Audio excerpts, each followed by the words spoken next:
matahari bersinar dengan indahnya, matahari berangkat ke ladang dengan yang gembira sembari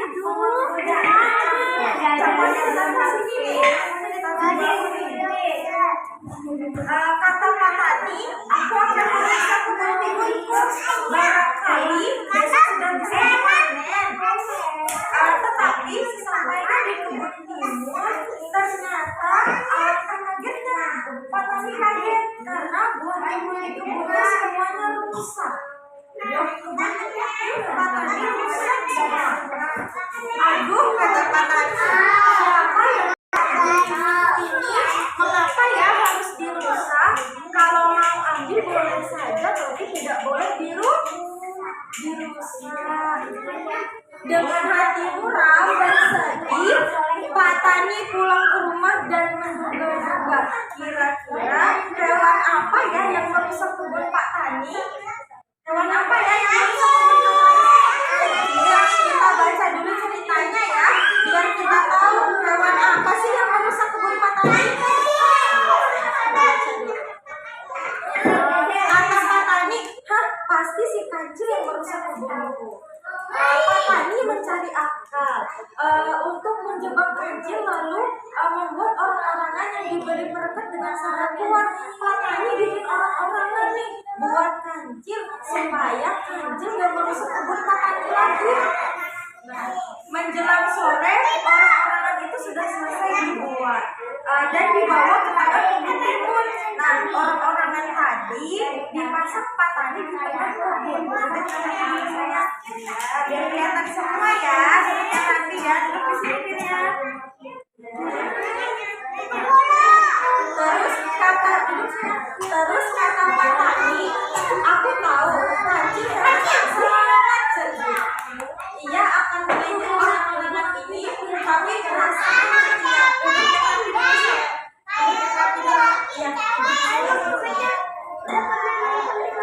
benar saja ternyata malam harinya kancil mendatangi ternyata yang di belakang ada kalian ceritanya. Ternyata setelah membuat orang-orangan sawah pada malam harinya, ternyata kancil betul datang ke kebun Patani. Cuma orang-orangan sawah, kata kancil, siapa takut? Ternyata kancil tidak takut sama sekali dengan orang-orangan sawah yang dibuat oleh Patani. Lalu kancil melintasi orang-orangan itu. Ternyata tidak banyak buah timun yang dimakan kancil, hanya 3-2 buah timun saja. Dan kancil merasa senang. Ternyata bukan kancil yang merusak kebun Patani. Kancil cuma minta 1-2 timun aja yang dimakan. Ketika kancil puas makan timun, kancil menghampiri orang-orangan sawah itu dengan sifat jahilnya yang kambuh. Nah, ternyata selain pintar, kancil juga sifatnya jahil. Nah, kancil punya sifat jahil nih. Ia pukul orang-orangan sawah itu dengan kancil. Kancil pukul-pukul tuh orang sawahnya, jadi pukul-pukul sama kancil yang sudah dibuat sama Patani lagi. Aduh, kenapa kok melengkap? Nah, ternyata di orang-orangan sawah itu Patani kasih apa yang lengket? Lem. Dikasih lem sama Patani. Setelah itu kaki kancil yang sudah menempel gak bisa dilepas lagi. Gak bisa dilepas kakinya di orang-orang sawah itu karena saking jahilnya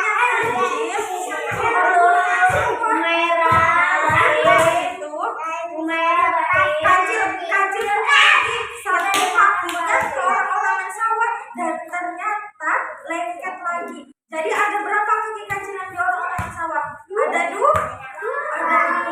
dua-duanya kaki kancil lengket di orang-orangan sawah.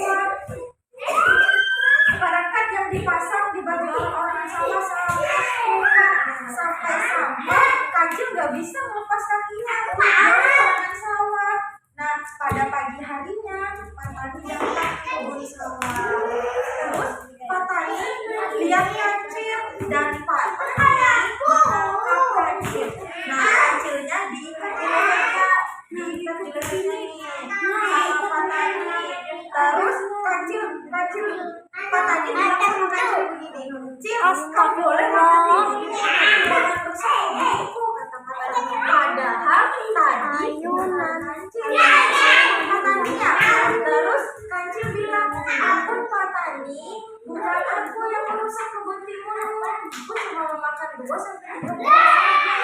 Pak Tani tidak percaya omongan Kancil. Ternyata nggak percaya sama Kancilnya. Setelah itu di rumah Pak Tani, Kancilnya diletakkan di kurungan ayam. Siapa yang melihat kurungan ayam? Kurungan ayam seperti ini lah. Kancilnya ternyata dimasukkan ke dalam kurungan ayam. Di kurungan ayam tadi, kurungan ayamnya ditaruh Pak Tani batu supaya Kancil tidak bisa keluar dari kurungan ayam tadi.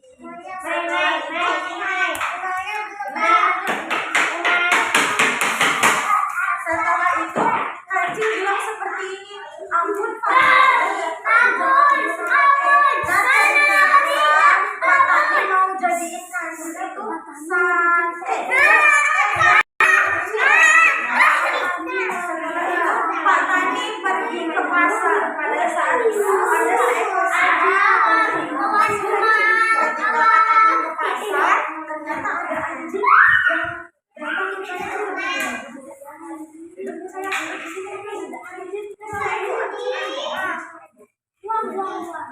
Cil, kenapa kau dikurung begitu? Kata anjing. Dia bilang, kenapa Kancil bisa dikurung seperti itu ya?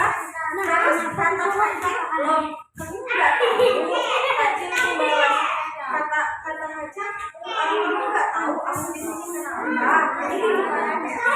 Terus anjing penasaran. Kata anjing, kenapa Cil kamu dikunci di situ?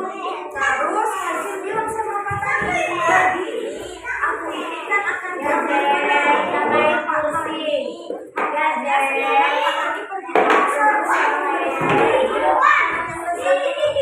Nah di sini Kancil itu berbohong.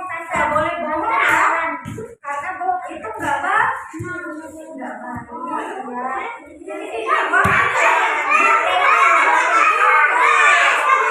Tubuhmu sangat kecil dan lebih yang mengatakan kamu lebih baik anjing, karena anjing merasa lebih hebat. Ternyata aku saja yang menggantikan Kancil dalam kurungan ayam. Padahal Kancil dimasukkan ke kurungan ayam karena Kancil bisa security. Nah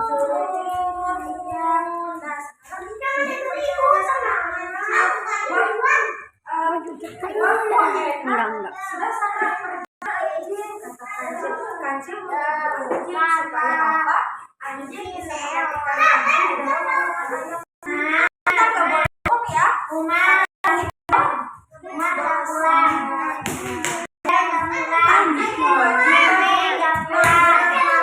Anjing kalau marah gimana? Gugup gitu ya. Gugup.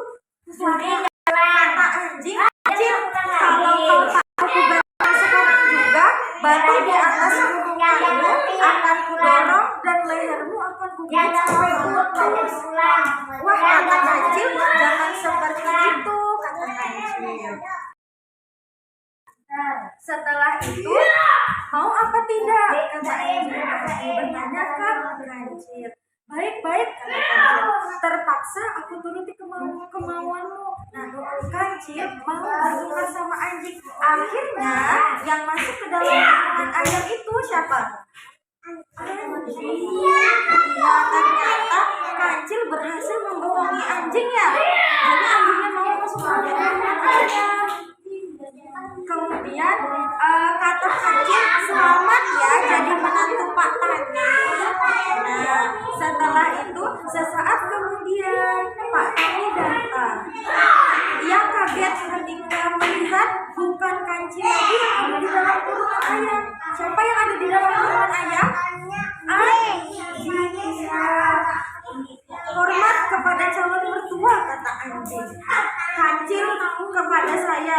Si anjing berkata seperti itu. Kata anjing, Kancil bilang kepada anjing bahwa anjing akan dijadikan oleh Pak Tani.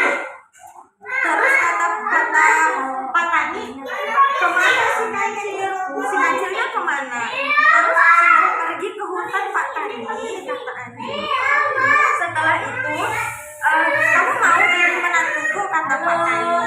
Terus kata anjing, benar Pak Tani. Kemudian kata anjing, kata Pak Tani, sekarang keluarlah dari gunungan, lalu duduklah yang manis dan pejamkan matamu. Anjing disuruh pejam mata sama Pak Tani. Mau dikasih apa ya? Mau dikasih hadiah apa ya sama Pak Tani ya? Kemudian anjing menunggu dengan hati berdebar. Pak Tani muncul kembali, tapi bukan dengan hadiahnya, bukan dengan hadiahnya. Ternyata Pak Tani bawa pentungan. Pentungan buat apa sih? Buat dipukul ternyata ya. Nih hadiah untukmu, teriak Pak Tani sembari memukul kepala dan punggung si anjing. Ternyata setelah itu Pak Tani pukul si anjing pakai pentungan, dipukul anjingnya. Nah, kemudian kata anjing, ampun, kata anjing. Anjing menjerit dan melarikan diri sampai dan dengan membawa dendam. Duduk Pak Tani, permisi Pak Tani. Ya, Kancil sendiri tadi sudah berlari dengan kencang, namun karena jalannya lambat, maka dalam beberapa saat saja anjing sudah menyusul di belakang Kancil. Kemudian Kancil mengejar sama anjing.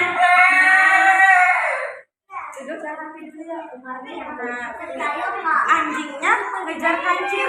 Wah, gawat, kata Kancil. Anjing sudah berada di belakangku, kata Kancil dalam hati.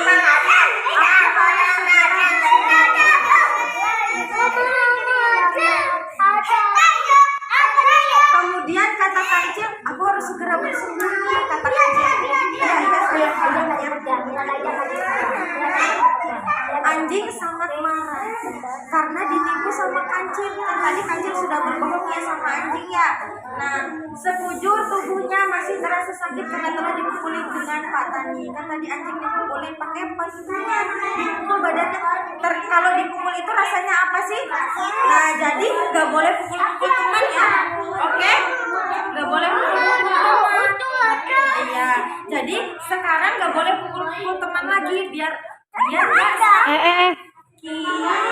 Ya, setelah itu, hai Kancil, kata anjing, tunggu aku akan menggigit kakimu. Karena anjing tadi marah, anjing menggigit kaki Kancil.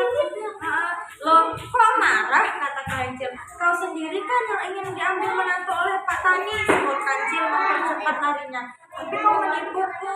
Nah, karena Kancil bohong, jadi anjingnya marah. Kemudian sama sendiri kata Kancil, kenapa kok mau? Pokoknya kalau ketangkap kau akan kuhai. Nah, ceritanya sudah selesai. Nah, dari Kancil tadi kan cerdas, pintar lari ya. Pintar lari ya, Kancil tadi ya, pintar lari.